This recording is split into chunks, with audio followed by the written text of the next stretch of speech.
In this video, we'll be taking a look at what the difference between data and information is.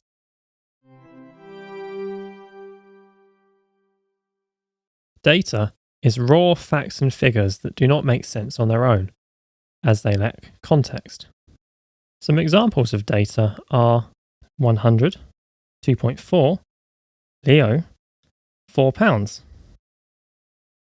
Information is data that has been processed to give meaning, so it has context.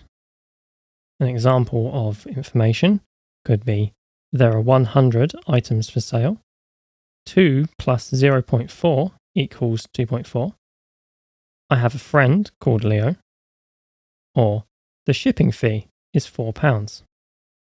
Now let's take a look at how to convert data into information.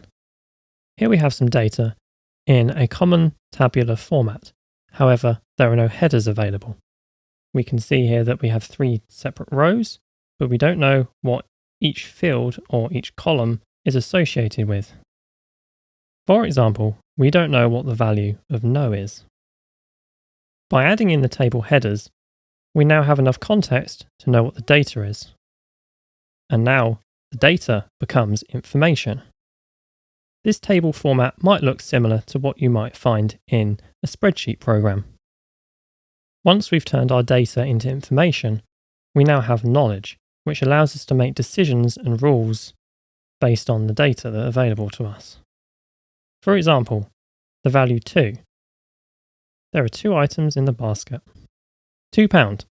Postage is £2 per item. As we have context with the data, we can now determine that the total cost is going to be £4. In conclusion, we should now know that data is useless without context. And with information, we have knowledge, and spreadsheets can aid us to turn data into information. We can also store data in an organized or structured way to become information.